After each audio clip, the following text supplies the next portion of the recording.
Hello and welcome back to the channel. तो अभी तक हमने डिस्कस किया है रेस्पिरेशन इन प्लांट्स, रेस्पिरेशन क्या होता है, और एनारोबिक एंड एरोबिक जो कि रेस्पिरेशन के टाइप थे। और आज हम करेंगे रेस्पिरेशन इन एनिमल्स। एनिमल्स में किस तरह से रेस्पिरेशन होती है, क्या क्या पार्ट्स हैं जो रेस्पिरेशन में हेल्प करते हैं। सो रेस्पिरेटरी ऑर्गन। तो रेस्पिरेटरी ऑर्गन क्या है? ये वो ऑर्गन है जो हमारे पास एक्सचेंज ऑफ गैसेस में हेल्प करेंगे, या फिर हम बोल सकते हैं हेल्प इन रेस्पिरेशन, या रेस्पिरेशन में हेल्प करते हैं। ठीक है जी। तो जो ऑर्गन रेस्पिरेशन में हेल्प करेंगे उसको बोलेंगे हम रेस्पिरेटरी ऑर्गन। अब हमारे पास तीन तरह के एनिमल होते हैं, जो कि है एक्वाटिक, जो कहाँ रहते हैं हमारे वाटर में, टेरेस्ट्रियल लैंड पे रहते हैं जो, और amphibian land and water, land plus water पे रहते हैं जो। अब इसमें किस तरह की रेस्पिरेशन होती है वो देखेंगे हम। सबसे पहले एक्वेटिक एनिमल। एक्वेटिक का मतलब क्या है? जो कहाँ रहते हैं हमारे पास, वाटर में। फॉर एग्जांपल फिश हो गई जैसे कि। अब इसमें किस तरह से रेस्पिरेशन होता है? रेस्पिरेटरी ऑर्गन क्या है? गिल्स। जब ये जो हमारे पास एक्वेटिक एनिमल्स हैं, जब ये पानी अंदर लेंगे, अपने अंदर वाटर लेंगे, वाटर में क्या है प्रेजेंट? वाटर में प्रेजेंट है हमारे पास ऑक्सीजन प्रेजेंट होती है। ऑक्सीजन ली इन्होंने, किस ऑक्सीजन ली, तो ऑक्सीजन से क्या करेंगे? ऑक्सीजन ये वाटर लेंगे, वाटर से ये ऑक्सीजन सेपरेट कर देंगे, सेपरेट ऑक्सीजन सेपरेट करके क्या करेंगे? फिर ये अपने ब्लड के अंदर ये ऑक्सीजन को डिज़ोल्व कर लेंगे, ब्लड में अपने ऑक्सीजन डिज़ोल्व कर लेंगे। यहाँ पे ये लिखा हुआ है, when aquatic animal intake water in their body. जब अपनी बॉडी में क्या लेंगे? पानी लेंगे, gills separate out the dissolved oxygen.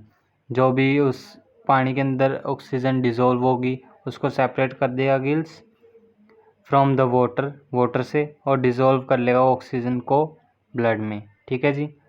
तो ये होता है आपका रेस्पिरेशन इन एक्वेटिक एनिमल्स में, किस इस तरह से होती है रेस्पिरेशन। देन वी हैव, अब टेरेस्ट्रियल एनिमल में किस तरह से होगी? टेरेस्ट्रियल मतलब जो हमारे पास लैंड पे रहते हैं। अब लैंड पे रहते हैं, इसमें गिल्स तो प्रेजेंट नहीं होंगी। तो रेस्पिरेटरी ऑर्गन क्या है हमारे पास? लंग्स होते हैं और स्किन। लंग्स हमारे पास किस में होंगे? ह्यूमंस में। For example skin, earthworm. जब हमारे पास लंग के थ्रू रेस्पिरेशन होगी उसको हम बोलेंगे पल्मनरी रेस्पिरेशन।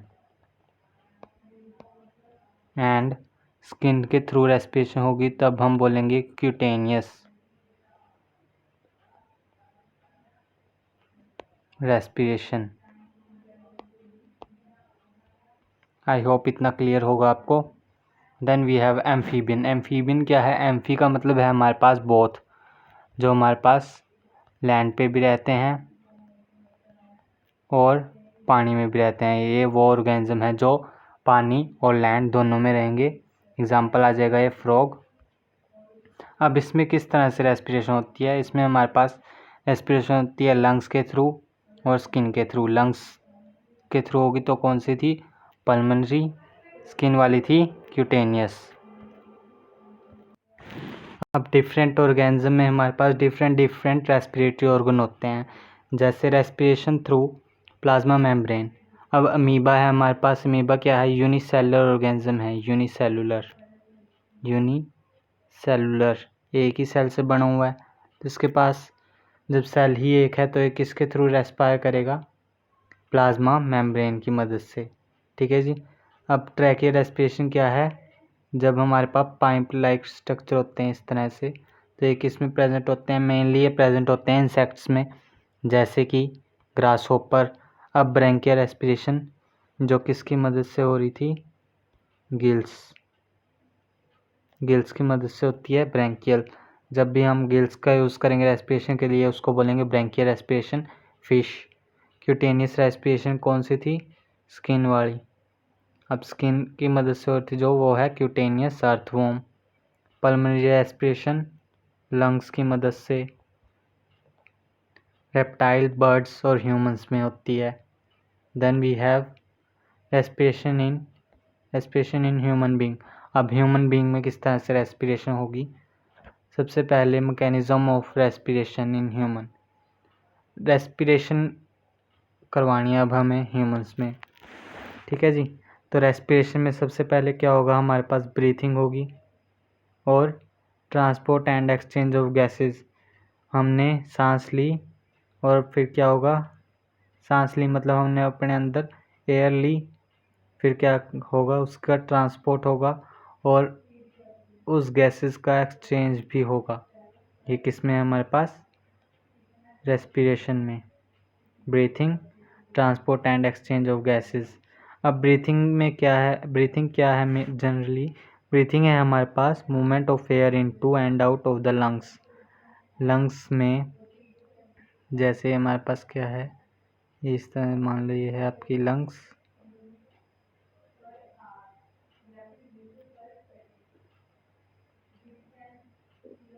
ये लंग्स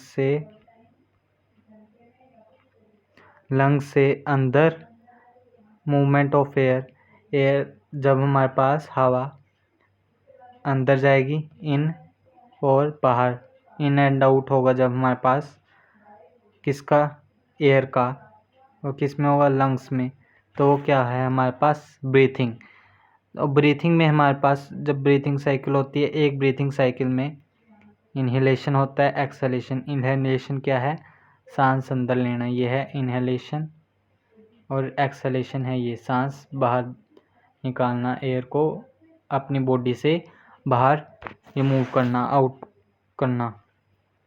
अब रेस्पिरेटरी सिस्टम ह्यूमंस में सबसे पहले क्या आएगा, नोज़ है सबसे पहले, ये है नोज़ के बाद हमारे पास आएगा नसल चैम्बर।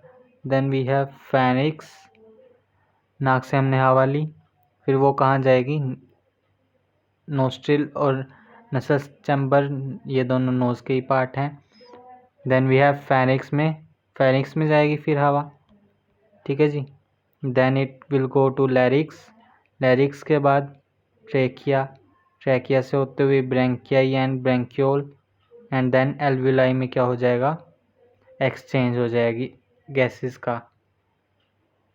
ये है हमारे पास एनसीईआरटी में दिया हुआ डायग्राम। ये देखिए यहाँ पे क्या है, ये नसल पैसेज, यहाँ से हवा गई, यहाँ से हवा कहाँ पे गई, फेनिक्स में गई, फेनिक्स के बाद ये लैरिक्स में, देन ट्रैकिया से होती हुई हमारी कहाँ गई, ब्रोंकाई एंड ब्रोंक्योल्स में। उसके बाद फिर क्या है, बैलून लाइक इस तरह से स्ट्रक्चर है एल्विलाई। यहाँ पे क्या हुआ हमारे पास, एक्सचेंज ऑफ गैसेस में क्या है हमारे पास, किसका एक्सचेंज, ऑक्सीजन एंड CO2 का एक्सचेंज हुआ। तो अब हम डिटेल में पढ़ते हैं। सबसे पहले हम पढ़ेंगे नोस्ट्रिल के बारे में। नोस्ट्रिल क्या है, human respiratory system begin from a pair of nostril.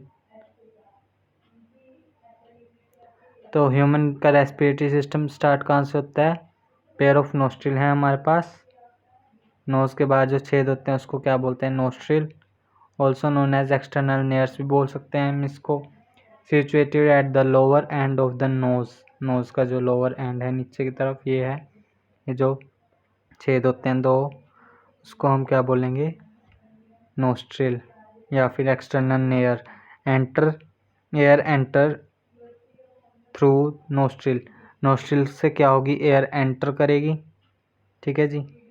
Then we have नसल, फिर कहाँ जाएगी हमारी एयर, नोस्ट्रिल से एंट्री करवाई, देन नसल कैविटी में जाएगी।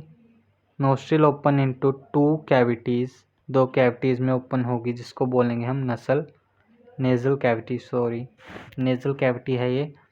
These cavities are separated from each other, अब 2 हैं, ये सेपरेट भी होंगी एक दूसरे से by nasal septum made of cartilage से बना हुआ नेज़ल सेप्टम इनको क्या करेगा, एक दूसरे से सेपरेट करेगा। नेज़ल कैविटी और नेज़ल पैसेज, नेज़ल कैविटी या फिर नेज़ल पैसेज बोल सकते हैं हम। At the base remain separated from oral cavity by palate. अब हमारे पास से क्या था, जो हमारे पास ये है हमारे पास माउथ, ये है हमारे पास नोज़, ठीक है जी, और ये है हमारे पास माउथ की ओपनिंग। अब माउथ और ये नेज़ल कैविटी है, इनको भी तो कोई चीज़ होगी ना जो इनको सेपरेट करेगी, वो सेपरेट करती है इनको रूफ। हमारे माउथ के अंदर जो हमारे बक्कल कैविटी के अंदर रूफ होती है ना, पैलेट, पैलेट क्या है, रूफ थी हमारी किसकी, बक्कल कैविटी की। वो क्या करती है, नेज़ल कैविटी और ये हमारे पास बक्कल कैविटी है जो उसको सेपरेट करती है, ठीक है जी। Then we have nasal cavity में हमारे पास नेज़ल हेयर भी प्रेजेंट हैं in the lower front region, बाहर फ्रंट के रीजन में, ठीक है जी। नेज़ल हेयर एक्ट एज, यहाँ पे एक्ट आएगा, act as natural filter to prevent the entry of dust.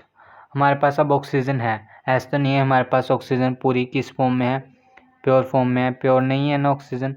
Oxygen किस फॉर्म में है हमारे पास, इम्प्योर।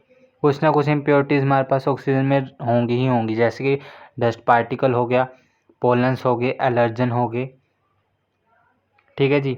अब इनसे बचने के लिए हमारे पास नोज़ में क्या है, हेयर है। क्या आपने सोचा हेयर क्यों है, नहीं ना, हमको आपको इससे पहले अगर नहीं पता था तो हेयर क्यों है, हेयर इसलिए प्रेजेंट है क्योंकि हेयर क्या करते हैं हमारी बॉडी में, मतलब कि हमारे नोज़ में हेयर इसलिए प्रेजेंट हैं ताकि जब हम सांस लें, एयर एंटर करेगी, एयर में जो भी इम्प्योरिटीज़ हैं वो वहीं पे रोक लेंगे, हेयर इम्प्योरिटीज़ को अंदर जाने नहीं देंगे, जिसकी वजह से हमारे बॉडी में शुद्ध हवा जाएगी, प्योर एयर जाएगी, ठीक है जी। तो यहाँ पे यही लिखा है, फ़िल्टर की तरह, नेचुरल फ़िल्टर की तरह एक्ट करेंगे ताकि डस्ट और पोलन या फिर एलर्जन है जो वो उससे प्रिवेंट कर सकें। किसको प्रिवेंट करना है, लंग्स को। लंग्स क्या है, सेंसिटिव ऑर्गन है हमारी बॉडी का, sensitive, lungs is very sensitive. और जो भी ये डस्ट पार्टिकल वगैरह है इनसे हमें डिसीज़ भी तो हो सकती है, इसलिए हमारी बॉडी में क्या है, हमारे नोज़ में हेयर प्रेजेंट है और हमारे पास क्या प्रेजेंट है, म्यूकस भी प्रेजेंट है। देन वी हैव लाइनिंग है जो नेज़ल कैविटी की, किसकी है, सीलिएटेड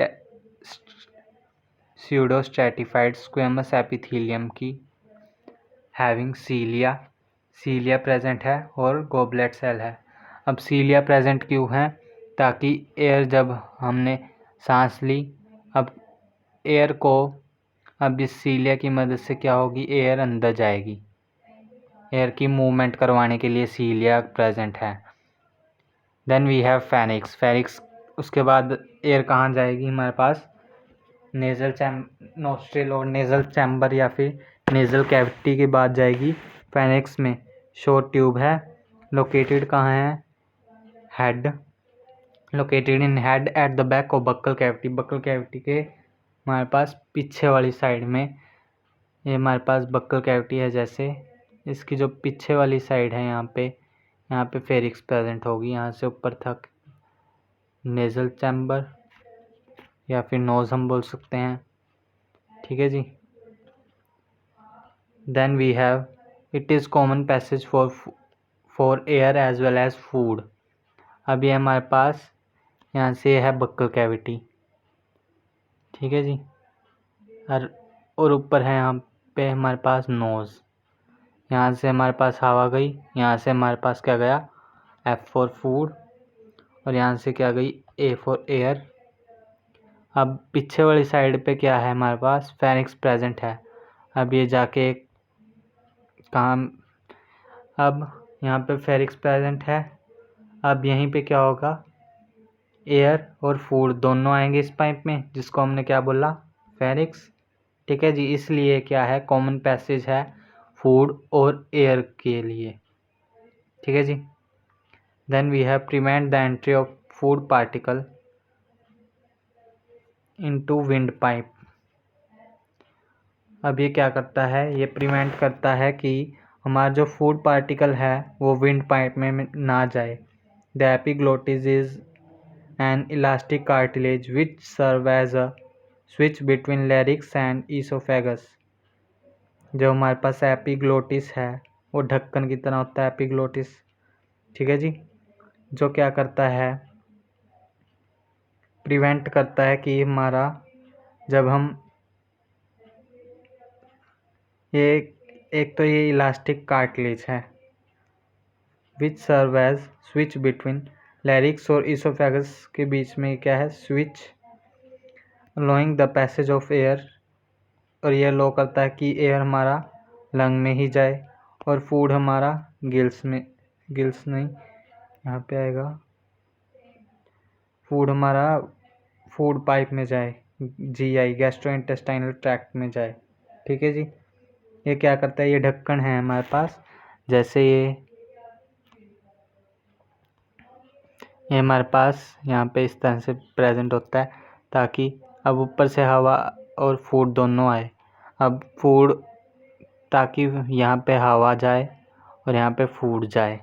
ठीक है जी, फूड इधर वाले हिस्से में ना जाए, मतलब फूड को ये प्रिवेंट करता है कि फूड हमारा विंड पाइप में ना जाए। अगर विंड पाइप में चला गया तो हम उसकी वजह से हमें सफोकेशन होगी, डेथ भी हो सकती है। ठीक है जी। Then we have larynx. Larynx क्या है, वॉइस बॉक्स है in large upper part of trachea, trachea के ऊपरली साइड प्रेजेंट होता है। Inside the larynx are 2 vocal cord present होते हैं इसके पास। Vibration in the vocal cord, vocal cord में जब हमारे पास वाइब्रेशन होगी इसकी वजह से क्या होता है, साउंड प्रोड्यूस होती है और वो साउंड कन्वर्ट होती है स्पीच में, किसकी मदद से, बक्कल कैविटी, सॉफ्ट पैलेट और टंग एंड लिप्स की वजह से। ठीक है जी। Then we have trachea. अब ट्रैकिया क्या है, ट्रैकिया को हम बोलते हैं food pipe. Rise below the larynx, larynx के बाद आता है। ठीक है जी। Move down to neck, the wall of trachea comprise,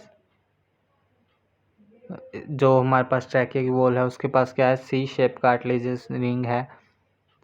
give hardness to the trachea, ताकि वो ट्रैकिया को हार्डनेस प्रोवाइड करने के लिए है mainly. It is completely expanding, और क्या है हमारे पास, ट्रैकिया एक्सपेंड हो रहा है। Then trachea extend further down into the breastbone and split into 2 bronchi and one for each lung। कहने का मतलब है, अब ट्रैकिया क्या है हमारे पास, ट्रैकिया है जैसे ये है हमारे पास इस तरह से लंबी सी ट्यूब है। ठीक है जी,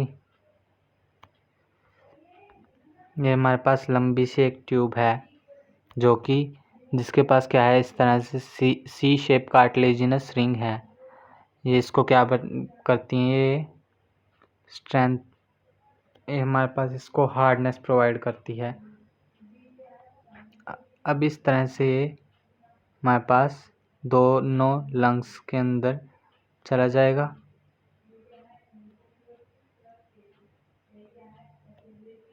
यहाँ पे हार्ट प्रेजेंट होता है।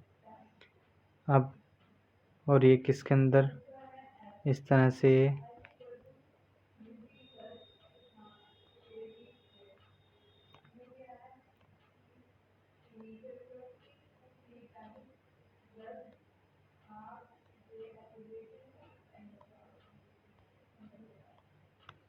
इस तरह से ये क्या है हमारे पास, ये है ट्रैकिया, ये है सी शेप कार्टिलेजिनस रिंग। और फिर आगे बोला है कि ये ट्रैकिया है जो हमारे पास हमारे पास लंग्स में चला जाता है, किस फॉर्म में, ये है ब्रोंकाई की फॉर्म में। और ईच 1 फॉर ईच लंग। ठीक है जी। स्प्लिट हो जाता है 2 ब्रोंकियाई में, जिसमें से एक जाएगी हमारे लेफ्ट लंग में, एक जाएगी राइट लंग में। दोनों लंग्स में एक एक ब्रोंकियाई जाती है। Then we have bronchi. Bronchi क्या है? Trachea split into 2 tube, 2 tube में बंटा। यहाँ से हमारे पास ट्रैकिया बंटा 2 ट्यूब्स में। उन ट्यूब का नाम क्या दिया था? ब्रोंकाई। ये हमारे पास bronchi. Then which enter each lung individually. ये दोनों लंग्स में एंटर करेंगे। Bronchi divided into secondary and tertiary bronchiole. Bronchi है जो हमारे पास सेकेंडरी और टर्शरी ब्रोंक्यूल में बंट जाएगा फिर फर्दर, और फिर further branches out into a small air sac. और फिर क्या होगा? जब हमारा टर्शरी ब्रोंक्यूल है, फिर एक अंगूर के गुच्छे टाइप में इस तरह से एयर सैक कॉल्ड एल्वुलाई, जिसको हमने बोला एल्वुलाई, उसमें फर्दर ब्रांचेज में ओपन हो जाएगा स्मॉल एयर सैक में, जिसको बोला है एल्वुलाई। जब हमारे पास टर्शरी क्या है? ब्रोंकाई, किस में ओपन हो जाएगा? इस तरह से बलून लाइक स्ट्रक्चर में ओपन हो जाएगा, जिसको हमने नाम दिया है alveoli. Then we have alveoli are single cell sac of air with thin wall। Alveoli का है क्या है? सिंगल सेल सैक है, जिससे एयर क्या होगी, और ये क्या है? थिन वॉल है, जहाँ पे exchange of oxygen and carbon dioxide molecule into और away from the blood stream, जहाँ पे क्या होगा? एक्सचेंज ऑफ गैसेज होगा। ठीक है जी। और किस प्रोसेस से? डिफ्यूजन से। लंग्स। अब लंग्स के बारे में पढ़ते हैं। In human being respiratory organ are lungs. तो मेन रेस्पिरेटरी ऑर्गन है lung, which provide the surface for exchange of gases. और ये क्या करता है? हमारे पास सरफेस प्रोवाइड करता है गैसेस के एक्सचेंज के लिए। Each individual has a pair of lung. हर एक इंडिविजुअल के पास, हर एक ह्यूमन के पास पेयर ऑफ लंग होते हैं, मतलब 2 lungs. The lung lie in the thoracic cavity में होता है, on the side of heart, heart की साइड में। The thoracic cavity is separated from abdominal cavity by a muscular partition called diaphragm। अब जो हमारे पास जो हमारी बॉडी है, ठीक है जी, हमारी बॉडी को एक ये इस तरह से मसल है जो डिवाइड करती है हमारी बॉडी को थोरेसिक और एब्डोमिनल कैविटी में। जो ऊपर वाली होगी हमारे पास थोरेसिक, नीचे वाली क्या है? ये क्या है? डायफ्राम। ये इस तरह से क्या है? डायफ्राम। अब ये डिवाइड करेगा हमारी बॉडी को थोरेसिक में और एब्डोमिनल कैविटी में। ठीक है जी। मस्कुलर पार्टीशन है, जिसको क्या बोला? Diaphragm. Each lung is enclosed in a 2 membrane pleura. दोनों जो हमारे पास लंग्स हैं उसके पास क्या है? प्लूरा है। मेम्ब्रेन का नाम है प्लूरा, जो फ्रिक्शनलेस मूवमेंट करवाएगी। Within the lung the major bronchi further divided into secondary bronchi. अब लंग्स में क्या है? हमारे पास जो ट्रैकिया से ब्रोंकाई निकल रही थी, ठीक है जी, ब्रोंकाई क्या है? फिर हमारे पास मेजर ब्रोंकाई है जो वो डिवाइड होगी सेकेंडरी ब्रोंकाई में, इस तरह से सेकेंडरी में। ये हमारे पास लंग है, ये इस तरह से डिवाइड करेगी, प्राइमरी डिवाइड करेगी सेकेंडरी में, इसके बाद सेकेंडरी डिवाइड करेगी आगे टर्शरी में, और टर्शरी डिवाइड करेगी बलून लाइक स्ट्रक्चर में। ठीक है जी। सेकेंडरी ब्रोंकाई विच सब divide into smaller tertiary bronchi and finally split into smaller bronchiole या फिर alveoli. Each bronchiole divided into alveolar duct. अब ईच ब्रोंक्यूल है जो हमारे पास वो डिवाइड होगा एल्व्यूलर डक्ट में, जो कि एंटर करेगी which enter the alveolar sac. Bronchi and their branches give appearance of a bunch of grapes. और ब्रोंकाई और उसके जो ब्रांचेस है वो किस तरह का अपीयरेंस देती है, जैसे कि अंगूर का गुच्छा। ठीक है जी। देन एल्व्यूलर सैक को क्या बोला है, alveoli. Alveoli have a very thin wall है composed of simple moist non-ciliated squamous epithelium। Non ciliated कोई सीलिया प्रेजेंट नहीं है, स्क्वेमस एपिथेलियम है। स्क्वेमस क्यों है, क्योंकि इसको क्या चाहिए, सरफेस चाहिए ना, एक्सचेंज ऑफ गैसेस के लिए, ऑक्सीजन की इन और CO2 की आउट के लिए। ठीक है जी। इट इज़ क्लोजली, और क्या है, थिन है। थिन मतलब पतली है।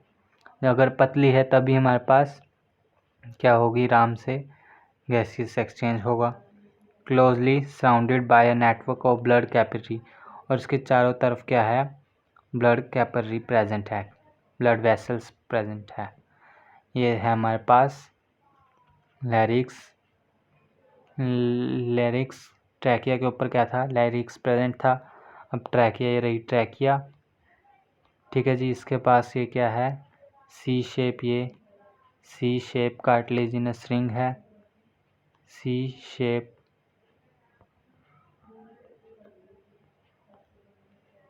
देन इसके बाद क्या था, ये यहाँ पे किस में प्रेजेंट है, ये सारे यहाँ पे ये लंग्स में प्रेजेंट है।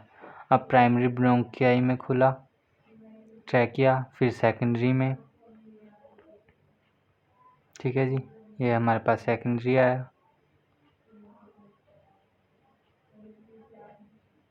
ये है secondary, then tertiary bronchi, then bronchiole, और फिर एल्व्यूलर सैक या फिर alveoli.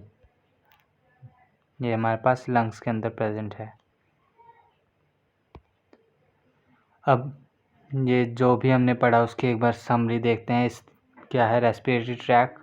The respiratory tract in human is made of the following parts. ये सब पार्ट्स होते हैं। एक्सटर्नल नोस्ट्रिल, जहाँ से एयर इनटेक होगी, एयर गई। Nasal chamber line with hair होगा, म्यूकस, ताकि एयर को फिल्टर कर सके डस्ट एंड डर्ट से। फेरिक्स पैसेज है behind the nasal chamber and serve as common passage, air और फूड के लिए कॉमन पैसेज है। लैरिक्स, जिसको हमने बोला sound box, as it houses the vocal cord which are paramount in generation of sound. Sound produce करने में help करता है mainly. Epiglottis flap like structure है, ढक्कन की तरह होता है। जो ग्लोटिस है हमारे पास उसको कवर करता है इस तरह से।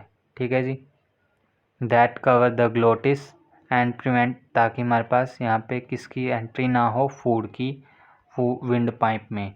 विंड पाइप को ये कवर कर लेता है ताकि हमारे पास फूड की एंट्री विंड पाइप में ना हो। ट्रैकिया लॉन्ग ट्यूब है passing through mid thoracic cavity.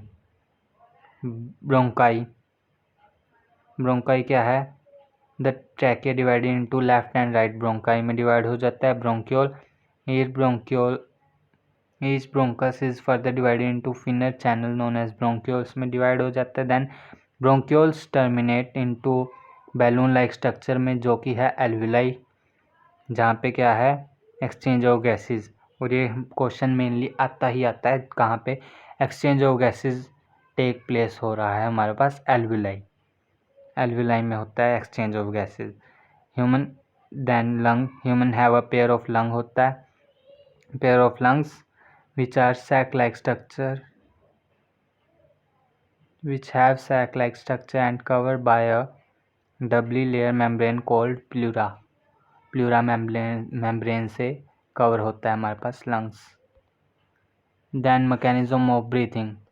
अभी तक हमने पढ़ा कि किस तरह से हमने रेस्पायर किया, मतलब किस तरह से हमने अपनी बॉडी में ऑक्सीजन अंदर ली, या फिर हम बोल सकते हैं एयर अपनी बॉडी में कैसे, किस पैसेज से होती है हमारी बॉडी में एयर आई। एयर की एंट्री हुई।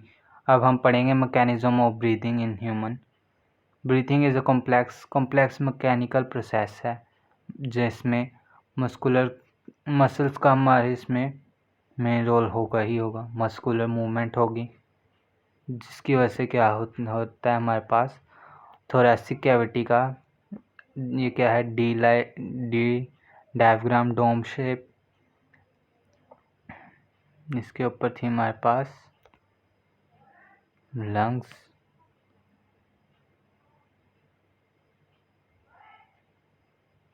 मेरी ड्राइंग इतनी अच्छी नहीं है। ये लंग्स इस तरह से प्रेजेंट थी।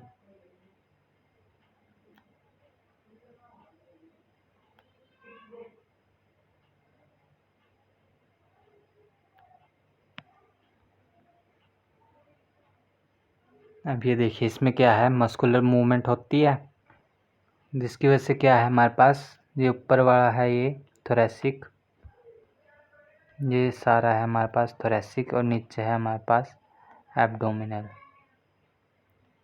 थोरैसिक ऊपर वाले का वॉल्यूम चेंज होगा, volume of thoracic cavity thereby that of lung.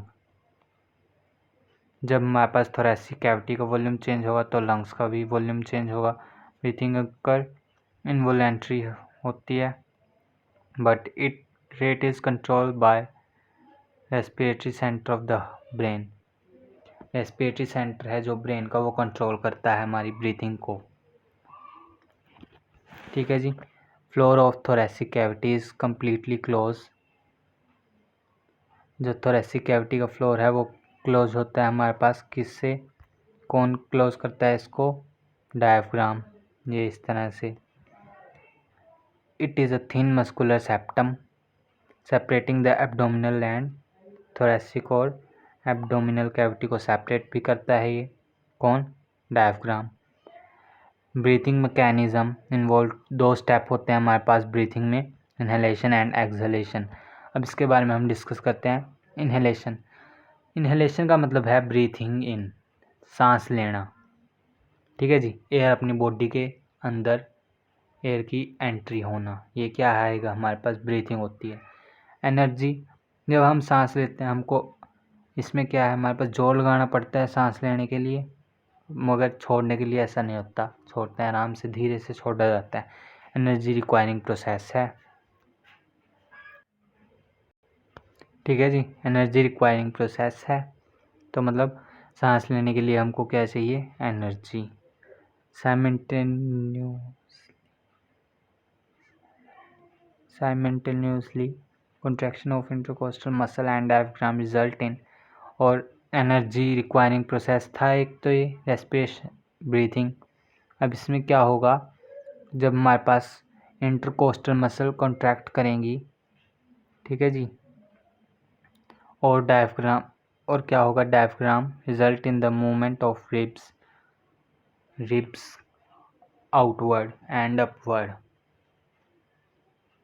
Contraction of intercostal muscle and diaphragm, जब हमारे पास इंटरकोस्टल मसल है, इंटरकोस्टल मसल और डायफ्राम कॉन्ट्रैक्ट करेगा, ये हमारे पास डायफ्राम कॉन्ट्रैक्ट हो रहा है और इंटरकोस्टल मसल कॉन्ट्रैक्ट हो रहा है, तो हमारे पास क्या होगा, रिब्स हैं जो बाहर की तरफ आएंगी, रिब्स एक्सपैंड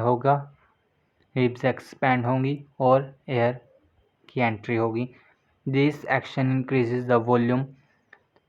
अब मेनली इसमें है क्या, इसमें है हमारे पास जब हमारे पास इंटरकोस्टल मसल और डायफ्राम की कॉन्ट्रैक्शन होगी तो रिब्स बाहर जाएंगी, आउटवर्ड एंड अपवर्ड ऊपर की तरफ भी जाएंगी। ये देखिए यहाँ पे जो रिब्स हैं, हड्डियाँ हैं हमारी, ये ऊपर भी जा रही हैं और बाहर की तरफ भी जा रही हैं। ठीक है जी, जिस वजह से क्या हो रहा है, वॉल्यूम है जो थोरैसिक कैविटी का वो इंक्रीज़ हो रहा है, इंक्रीज़ होने की वजह से लंग्स का वॉल्यूम भी इंक्रीज़ हो रहा है।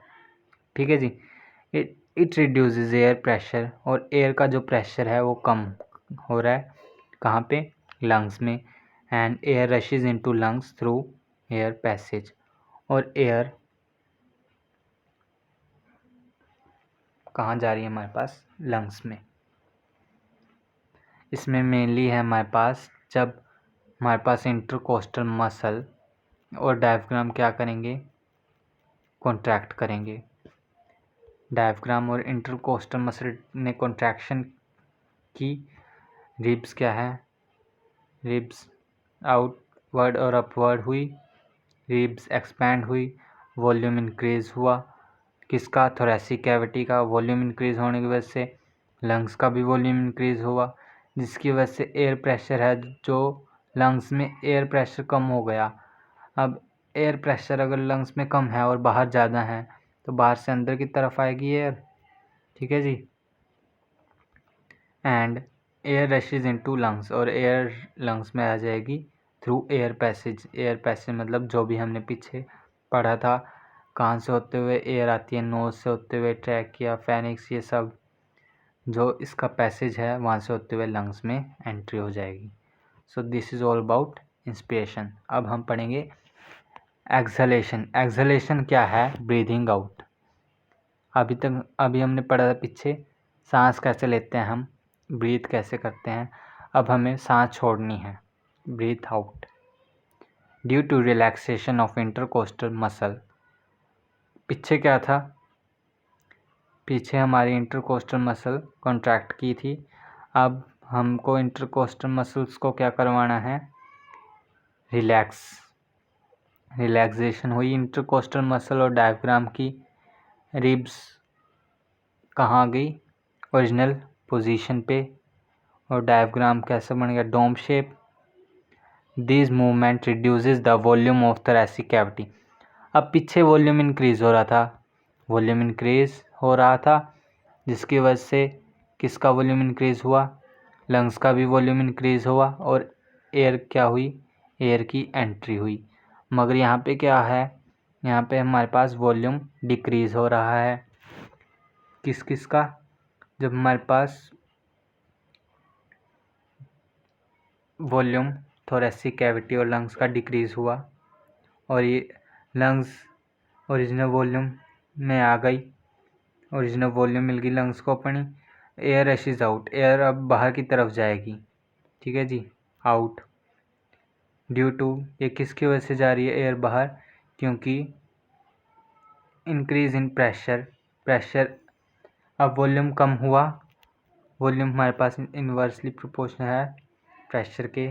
वॉल्यूम जितना ज़्यादा वॉल्यूम उतना कम प्रेशर, अब जितना ज़्यादा प्रेशर उतना कम वॉल्यूम। अब प्रेशर बढ़ा तो वॉल्यूम तो डिक्रीज ही होगा, ठीक है जी।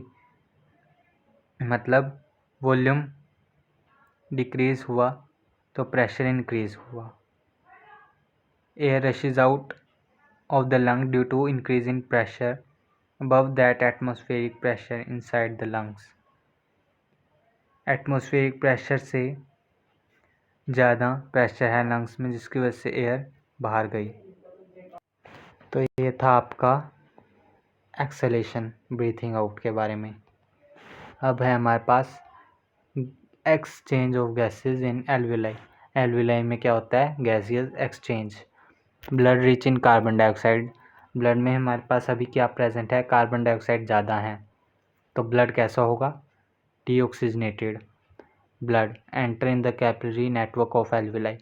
एल्विलाई के कैपिलरी नेटवर्क में किस तरह का ब्लड आया, डीऑक्सीजनेटेड ब्लड आया, ठीक है जी। Alveolar air has a higher concentration of oxygen, oxygen ज़्यादा है यहाँ पे, and lower concentration of CO2। Alveolar air में हमारे पास क्या है, मतलब एल्विलर एयर का मतलब है जो हमारे पास एल्विलाई में एयर प्रेजेंट है उसको हमने बोला एल्विलर एयर। यहाँ पे ऑक्सीजन की मात्रा ज़्यादा है, कंसनट्रेशन है जो ऑक्सीजन की वो ज़्यादा है, और CO2 कंसनट्रेशन कम है then that in blood capillary. Blood capillary में कार्बन डाइऑक्साइड की कंसनट्रेशन ज़्यादा है और यहाँ पे एल्विलाई में कंसनट्रेशन कार्बन डाइऑक्साइड की कम है, देयरफॉर ऑक्सीजन। और जिस वजह से क्या हुआ, हमारे पास डिफ्यूज़न की वजह से ऑक्सीजन है जो कैपिलरीज में क्या हुआ, एक्सचेंज हो गया। Therefore oxygen diffuses into capillary में डिफ्यूज़ हुई एंड कंबाइन विद हीमोग्लोबिन के साथ कंबाइन हुई, Hb के साथ ऑक्सीजन कंबाइन हुई और क्या बनाया, ऑक्सी हीमोग्लोबिन। और ऑक्सी हीमोग्लोबिन बनाया, फिर क्या होगा, ऑक्सी हीमोग्लोबिन ट्रांसपोर्ट होगा हमारे पास बॉडी में। अब CO2 from the blood capillary diffuses out into the alveolar air. अब CO2 कैपिलरीज में ज़्यादा है और बाहर एल्वुलाई में कम है, तो CO2 भी डिफ्यूज़न के थ्रू कहाँ जाएगी, एल्वुलाई में जाएगी। ठीक है जी, तो इस तरह से एक्सचेंज होता है एल्वुलाई में। ये देखिए डायग्राम से अब समझते हैं हम एक बार। ये है हमारे पास एल्वुलाई। अब यहाँ पे क्या है, कैपिलरीज हैं, ये है कैपिलरी, ये है हमारे पास कैपिलरी। कार्बन डाइऑक्साइड यहाँ से यहाँ जा रही है, मतलब कैपिलरीज में कार्बन डाइऑक्साइड क्या है, कैपिलरी में CO2 मोर, और यहाँ पे क्या है, CO2 लेस। तो क्या होगा, डिफ्यूज़न के थ्रू यहाँ जाएगी, हाई टू लो कंसंट्रेशन। ठीक है जी, और बाहर क्या है, बाहर भी कार्बन डाइऑक्साइड जो हमारी बॉडी के बाहर, आउट ऑफ आवर बॉडी या फिर आउटर इन्वायरमेंट,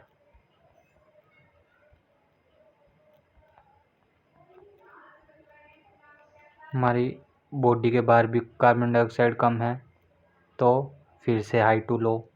ठीक है जी, और ऑक्सीजन बाहर ज़्यादा है,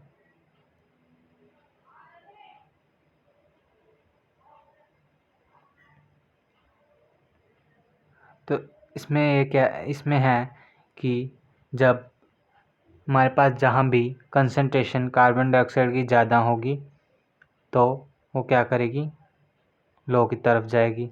अब एल्वुलाई में हमारे पास ऑक्सीजन ज़्यादा है, तो ऑक्सीजन कहाँ जाएगी, कैपिलरीज में। ऑक्सीजन इन, ये क्या है, आरबीसीज, ये क्या होगा, यहाँ पे हीमोग्लोबिन होगा, हीमोग्लोबिन के साथ ऑक्सीजन बाइंड कर जाएगी, तो क्या फॉर्म करेगी हमारे पास, oxy haemoglobin, oxy haemoglobin, oxy haemoglobin बनाएगी। ठीक है जी, आई होप इतना आपको क्लियर होगा। अब है exchange, gaseous exchange in tissue. Tissue में किस तरह से गैसेस का एक्सचेंज होता है। In cell continuous metabolism of glucose, glucose की ब्रेकडाउन हो ही रही है सेल में, तो क्या हो रहा है, हमारे पास CO2 प्रोडक्शन हो रही है और ऑक्सीजन की यूटिलाइजेशन। CO2 जब हमारा ग्लूकोज टूटता था, हमने पिछले लेक्चर में पढ़ा था एरोबिक रेस्पिरेशन के बारे में, ग्लूकोज टूटा, कार्बन डाइऑक्साइड हमारे पास रिजल्ट में बाहर आई, प्रोडक्शन ऑफ कार्बन डाइऑक्साइड हुई और यूटिलाइजेशन ऑफ ऑक्सीजन हुई, ऑक्सीजन का यूज़ हुआ। ठीक है जी, अब कंसंट्रेशन है जो ऑक्सीजन की, ऑक्सीजन तो यूज़ हो रही है, अब सेल में कंसंट्रेशन ऑक्सीजन की कम होगी और टिश्यू फ्लूइड में भी, while concentration of CO2 increases, और CO2 कंसंट्रेशन कैपिलरीज में, कैपिलरीज के मुकाबले टिश्यू में ज़्यादा होगी।